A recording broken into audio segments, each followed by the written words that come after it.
Welcome all. Thank you so much आप comment करने के लिए, जिससे मुझे मोटिवेशन मिली। तो ऐसे कमेंट कीजिएगा अगर आपको वीडियो पसंद आई हो।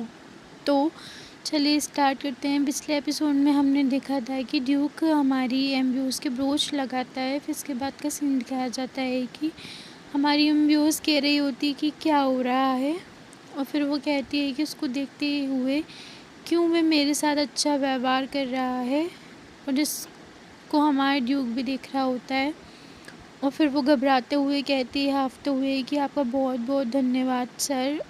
और फिर वो मन में कहते हैं कि उससे क्या हुआ, उससे गोली लगी है या कुछ और हमारा ड्यूक ये कहते हुए जाने लगता है कि मुझे ऐसा लगा था जैसे मैंने किसी पिग के ऊपर मोती लगाया हो, और कहता है कि शायद मुझे ऐसा लगता है और ऐसा हो भी नहीं सकता। और वो ये कह के चला जाता है, और हमारी एम्ब्यूज़ को कुछ मालूम नहीं होता, और वो तो स्माइल कर रही होती है।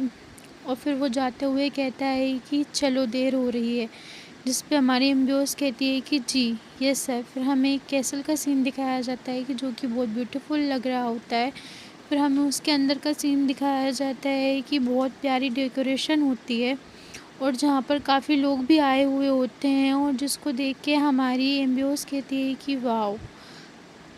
और फिर वो इधर उधर देखने लगती है और कहती है कि क्या ये सभी विद्युत सजावट है, और जिस पे हमारा ड्यूक कहता है कि वारंट अधिकारी एम्ब्यूज़ घूरना बंद करो।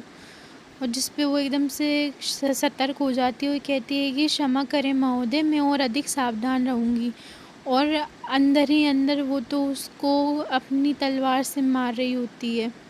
फिर हमें दिखाया जाता है कि योर हाइनेस का सीन, जो कहते हैं कि ओ ग्रैंड ड्यूक वर्क आप आ गए हैं। और जिस पे हमारे ड्यूक उसको ग्रीट करता है और कहता है कि हाँ आपका महामहिम। और जिस पे योर हाइनेस कहते हैं कि मैं बस तुम्हें ही ढूंढ रहा था, आओ इसे देखो। और फिर हमें दिखाया जाता है कि कोई कुछ ला रहा होता है, ये पेंटिंग टाइप होती है। फिर हमें दिखाया जाता है कि उस पेंटिंग को, जो कि किसी लेडी की पेंटिंग होती है, उसकी तरफ इशारा करते हुए योर हाइनेस कहते हैं कि मुझे यकीन है कि आपने सुना होगा, लेकिन ये आपकी भाभी दुल्हन है। और फिर वो कहते हैं कि ग्लेंटलैंड की डचेस लेडी इज़ाबेल। और फिर जिस पे हमारा ड्यूक कहता है कि वह मेरी दुल्हन क्यों है, मैं पहली बार ऐसा सुन रहा हूँ। और हमारी एम्ब्यूज़ तो पीछे ऑकवर्ड हो रही होती है। फिर इसके बाद हमें दिखाया जाता है कि परंपरा के अनुसार शाही विवाह में शामिल लोगों को सबसे अंत में पता चलता है। ये योर हाइनेस कहते हैं, जिस पे ड्यूक कहता है कि मेरा उपनाम इवांस नहीं है, ये शाही विवाह नहीं होगा। और जिस पे योर हाइनेस कहते हैं कि तुम्हें शादी कर लेनी चाहिए और तुम्हें करना ही होगा। फिर इसको लेके इन दोनों के बीच नोक-झोंक चालू हो जाती है। ड्यूक कहता है कि नहीं, मैं उससे शादी नहीं करूँगा, मैं ऐसा नहीं करना चाहता। जिस पे योर हाइनेस कहते हैं कि नहीं, तुम मेरे छोटे भाई हो, इसलिए तुम्हें शादी करनी होगी। और फिर वो कहते हैं कि नहीं, वह जल्द ही यहाँ आएगी, इसलिए बस इसे पूरा कर लो। और फिर हमारा ड्यूक कहता है कि नहीं, मैं ऐसा बिल्कुल भी नहीं करूँगा, आपको मालूम है ना। और जिस पे योर हाइनेस थोड़ा ऑकवर्डली कहते हैं कि नहीं, मुझे पता है कि कोई तुम्हारे पास कोई औरत नहीं है, इसलिए बस शादी कर लो। जिस पे ड्यूक कहता है कि नहीं, आप गलत सोच रहे हैं। और इन सबको ऐसे देखते हुए हमारी एम्ब्यूज़ उनको देख रही होती है और कह रही होती है कि क्या ये सचमुच इस तरह झगड़ रहे हैं, हमारे देश के शीर्ष लोग इस तरह बहस करते हैं, ये थोड़ा निराशाजनक है। और फिर ड्यूक कहता है कि क्षमा करें महाराज, लेकिन आपके आयोग भाई के पास कुछ ऐसी बात है जिसे वह स्वीकार करना चाहता है। और फिर वो मन ही मन कहता है कि नहीं, रुक जाओ, नहीं क्या। और फिर वो कह ही देता है कि एक औरत है जिससे मैंने पहले ही शादी करने का वादा कर लिया है। जिस पे हमारे योर हानिस उसको सीरियस नहीं लेते हैं और कहते हैं कि क्या आपको सचमुच लगता है कि मैं इस पर विश्वास करूँगा। फिर हमें दिखाया जाता है कि ड्यूक हमारे स्माइल कर रहा होता है। फिर हमें हमारी एम्ब्यूज़ दिखाई जाती है, और फिर हमें दिखाया जाता है कि वो उसको पकड़ के अपने करीब कर लेता है। और फिर वो कहता है कि ये है। और फिर वो कहता है कि क्लो एम्बियोस, मेरे जीवन का प्यार जो कुछ समय पहले ही मेरी दुनिया में आया था। और जिस पे हमारी फीमेल लीड शॉक्ड होते हुए कहती है कि क्या मैं। फिर हमें दिखाया जाता है कि वो कहता है कि जीवन कभी भी उस तरह नहीं चलता जैसा आप सोचते हैं। फिर वो कुछ सोचते हुए कहता है कि एक बात जिसके बारे में मैंने हमेशा सोचा था। ये वो ख़्यालों में सोच ही रहा होता है और हमारी हीरोइन यहाँ आग बबूला हो रही होती है और वो कह रही होती है कि मैं सचमुच उसे एक बार मुक्का मारना चाहती हूँ। और फिर वो आँखों में आग भरते हुए कहती है कि नहीं, बस मैं उसका सर ज़मीन पर देखना चाहती हूँ। और फिर हमें दिखाया जाता है कि वो ख़याली पुलाव पकाने लगती है। वो खड़ी हुई होती है और सामने ड्यूक खड़ा हुआ होता है और वो उससे कह रही होती है कि सिर्फ फर्श पर। और हमारा ड्यूक आंखें नीचे करा हुआ होता है और फिर उसके बाद हमें दिखाया जाता है कि उसका और मेरा जीवन हमेशा के लिए बदल जाएगा। ऐसा करने से अगर मैं उसकी पत्नी बन जाऊंगी। तो हमें दिखाया जाता है कि वो खड़ी हुई होती है और ड्यूक अपना फोरहेड नीचे रखा हुआ होता है। गाइस ये इसलिए सोच रही है क्योंकि पहले एपिसोड में आपने देखा था कि ड्यूक ने भी इसको ऐसे पनिश किया था। ये अपना ख़्याल सोच ही रही होती है कि तभी कोई इसको आवाज़ देता है और कहता है कि आप अपने बाल कटवाने के बारे में क्या सोचते हैं। तो हमारी एम्बियोस पीछे मुड़ती है और कहती है कि क्या, माफ़ करें, मैंने आपकी बात ठीक से नहीं सुनी। जिसको हमारे ड्यूक देख रहा होता है घूर के। और फिर वो कहता है कि कोई बात नहीं। और ये सब चीज़ें हमारी हीरोइन किसी को बता रही होती है जिसके पास एक लड़का खड़ा हुआ होता है। वो लड़का कहता है कि सुनो, कम से कम तुमने अपने बाल तो बांध रखे थे। यदि आपने ऐसा नहीं किया होता तो संभवतः उसने उसे तुरंत काट दिए होते। और जिस पर वो कहती है कि मेरे बाल। और फिर वो कहता है कि ये स्वच्छता के प्रति अधिक जुनूनी है। नहीं, अगर आप ऐसा नहीं करते तो वो आपको गला काट देता। जिसको हमारी हीरोइन देख रही होती है उसके मुंह में जो भी था वो सब गिर जाता है और वो थूक देती है। इसके बाद हमें दिखाया जाता है कि लेकिन यही एकमात्र बात नहीं है। और हमारी फीमेल लीड फिर इमेजिन करने लगती है। पहले वो फोरहेड नीचे रखवाना चाह रही थी ड्यूक का ज़मीन पे, पर अब वो ये सब चीज़ सुन के कुछ और इमेजिन करने लगती है। वो इमेजिन करती है कि मैं अभी काम से छुट्टी नहीं ले पाया हूँ और आप अभी से जाने की कोशिश कर रहे हैं। और फिर वो हंसते हुए कहता है कि वहाँ भी है, हाँ, ओवर टाइम काम करो। और फिर वो अपने आप को इमेजिन करती है कि मैं तो बूढ़ी हो गई हूँ। और वो अभी भी स्माइल करते हुए कहता है कि वारंट ऑफिसर, आप घर जाने की कोशिश क्यों कर रहे हैं। और वो कहती है कि मैं भूल गई थी। और वो हंसते हुए कहता है कि और अभी भी मैंने आपके द्वारा प्रस्तुत रिपोर्ट देखी, ये भयानक था, इसे फिर से करो। और फिर वो कहती है कि वो अपने घुटनों पर बैठी महाराज। ये वो सोच ही रही होती है और सोच रही होती है कि मैंने सोचा था कि वो अपनी आंखें नीचे करा रहेगा और मुझसे ऐसा कहूँगी और मैं उसको घूर के देखूँगी।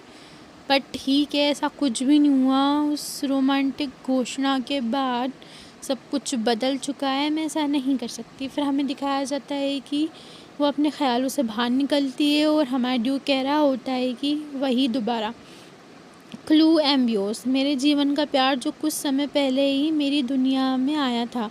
और हमारी हीरोइन तो उसको आंखें फाड़ फाड़ के देख रही होती है और योर हानिस भी कह रही होते हैं कि हैं। और फिर हमें दिखाया जाता है कि वो कह रही होती है अपना मुंह खोलते हुए कि ये क्या कह रहा है।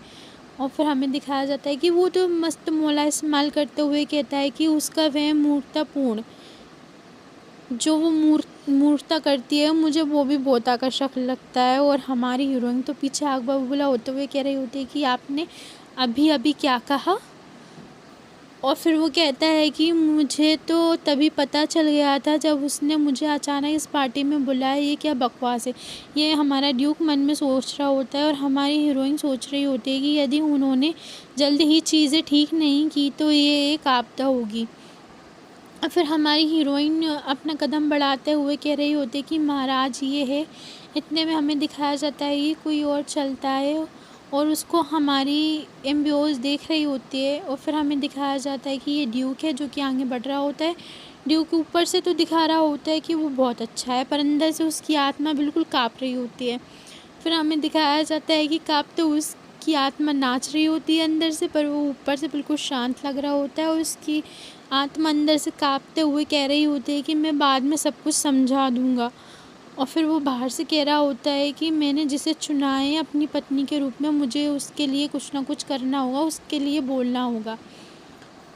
और ये ना समझते हुए हमारी हीरोइन अजीब सा मुँह बनाते हुए कह रही होती है कि मेरे समझ से परे है, ये करना क्या चाहता है। और फिर वो कहती है कि मुझे समझ नहीं आ रहा आप क्या करने की कोशिश कर रहे हैं, जिस पे हमारा ड्यूक उसका हाथ पकड़ता है और हमारी एम्बियोस उसको देखती है और हमारा ड्यूक भी देखता है, और फिर वो उसका हाथ ज़ोर से पकड़ लेता है और कहता है कि विशेष प्रोत्साहन, सुविधाएं, अवकाश, वेतन, लाभ।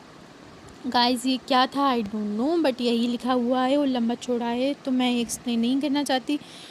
पता नहीं क्या क्या बोल दिया है इसमें। और हमारी हीरोइन का फोकस तो उसका हाथ पे है जो कि वो पकड़ रखा है।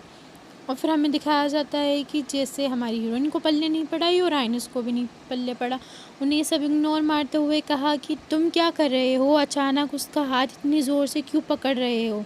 जिस पे ड्यू कहता है कि इतनी तेज़ी से पकड़ने का मतलब यही है कि सब लोग देख सकें कि वो मेरी है और मैं सच बोल रहा हूँ। और फिर वो स्माइल करता है कि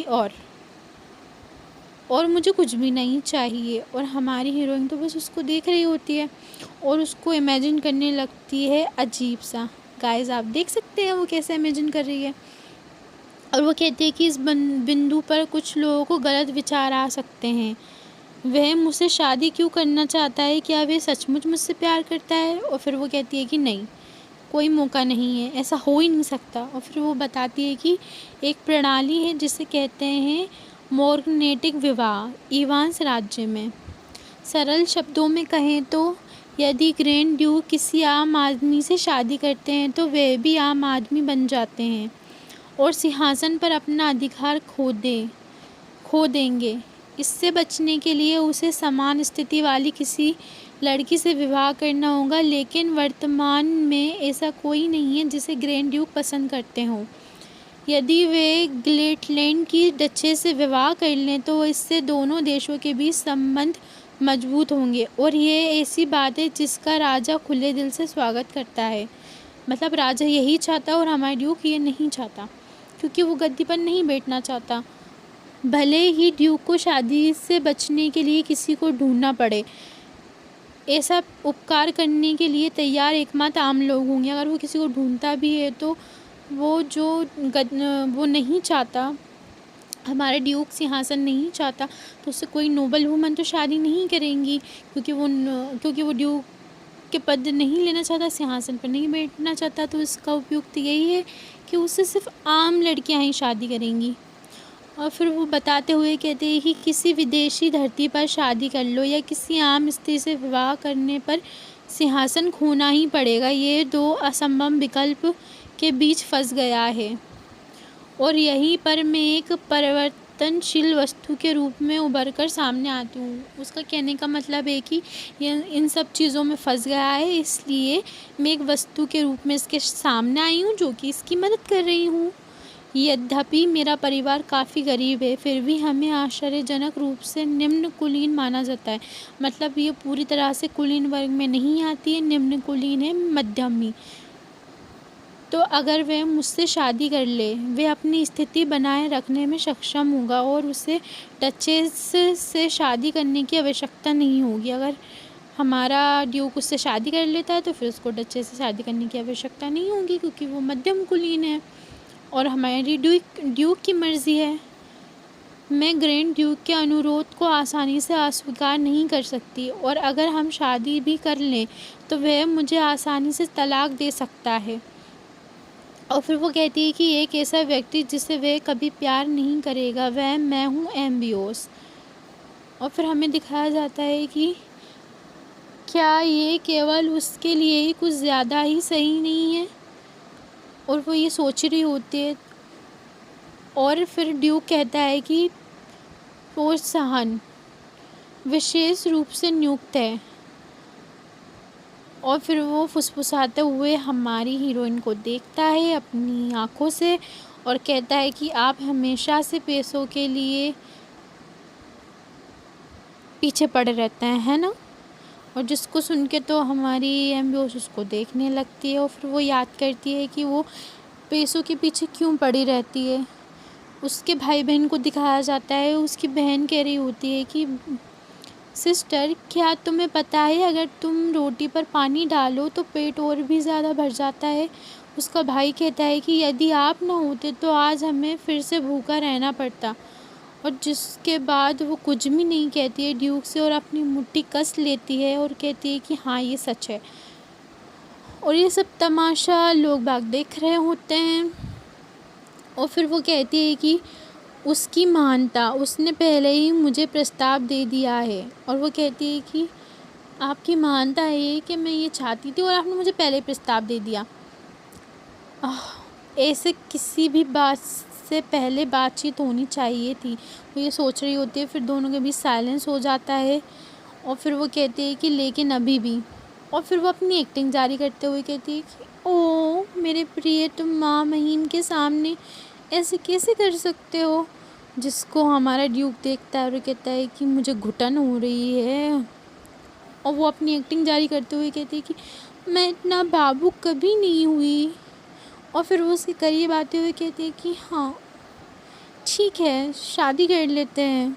और ये सब लोग देख रहे होते हैं और हमारे योर हानिस तो ब्लैक एंड वाइट हो जाते हैं कि हैं भाई क्या चल रहा है ये।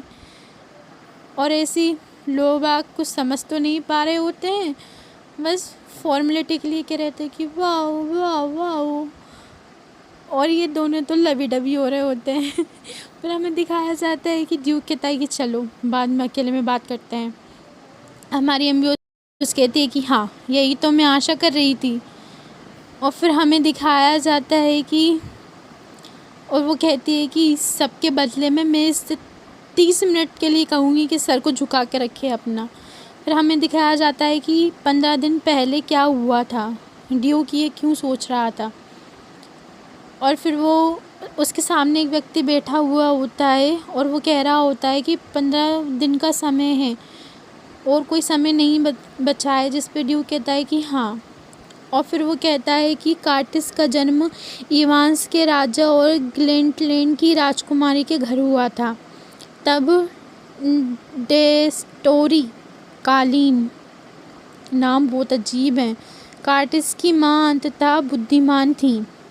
हमारी ड्यूक का नाम कार्टिस है और उसकी माँ के बारे में बात हो रही है कि वो बुद्धिमान थी क्योंकि वह राजकुमारी थी और उन्होंने एम्बियोस से शादी, इवांस के राज्य से शादी की थी। और हमें दिखाया जाता है कि हमारी ड्यूक की माँ कह रही होती हैं कि मैं नहीं चाहती कि मेरा बेटा राजनीतिक संघर्ष के कारण मर जाए। कृपया उसे दोनों देशों की उपाधियाँ धारण करने की अनुमति दें। और फिर हमारा ड्यूक सोच रहा होता है कि अपनी माँ के सच्चे अनुरोध के कारण कार्टिस को दोहरी उपाधियाँ प्रदान की, मतलब उसको वो उपाधि दे दी गई जो वो दोनों देशों का निवासी है। ठीक है। हालांकि मुद्दा ये है वह न केवल अंततः सुंदर था लेकिन वह एक असाधारण रूप से उज्जवल और प्रभावशाली राजकुमार भी था। यद्यपि वे दूसरे पुत्र के रूप में अपना कर्तव्य निभाने के लिए सेना में भर्ती हुए थे। जब तक वे वर्ग के ग्रैंड ड्यूक बने रहेंगे सिंहासन पर उनका अधिकार वैध रहेगा।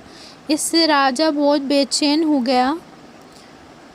और फिर जो सामने व्यक्ति बैठा हुआ होता है वो कहता है कि फिर भी मैंने कभी ये उम्मीद नहीं की थी कि राजा आपको ग्लेंटलैंड भेजने की कोशिश करेंगे इससे पहले कि राजकुमार सिंहासन पर बैठें। क्या आप उन महिलाओं में से एक को ढूंढ पाएंगे जो कभी आप पर मोहित हुआ करती थी। ओह, नौसेना की उस युवा महिला लेडी आर्या के बारे में क्या ख्याल है। जिस पे हमारा ड्यूक उसको घूर रहा होता है और कहता है कि आप एक बार भी गंभीर हो सकते हैं। जाहिर है कि इसका अंत मेरे पक्ष में नहीं होगा। और फिर वो कहता है कि इसके अलावा मेरे मन में पहले से ही कोई है। हालांकि मुझे यकीन नहीं है कि वह कितना सहयोग करेगी। गाइस, ये हमारी एम्बियोस की ही बात हो रही होती है, क्योंकि ड्यूक उसके बारे में ही सोच रहा होता है। ये 15 दिन पहले की बात बता रहे होते हैं। और फिर हमें दिखाया जाता है कि जो सामने वाला व्यक्ति रहता है वो अजीब सा मुंह बनाता है और कहता है कि मैं नहीं जानता कि वह महिला कौन है, लेकिन निश्चित रूप से उसका भाग्य दुर्भाग्य है। और फिर वो पूरा डिप्रेशन में चले जाता है और कहता है कि वह अभागी महिला। तो गाइस, मैं आज का एपिसोड यहीं एंड करती हूँ। काफ़ी लॉन्ग वीडियो हो गई थी। आई होप आपको पसंद आएगी। अगर आपको पसंद आए तो लाइक, सब्सक्राइब, कमेंट करें। कमेंट ज़रूर कर देना, तो मैं आपके लिए और जल्द से जल्द नेक्स्ट पार्ट लेके आऊँगी।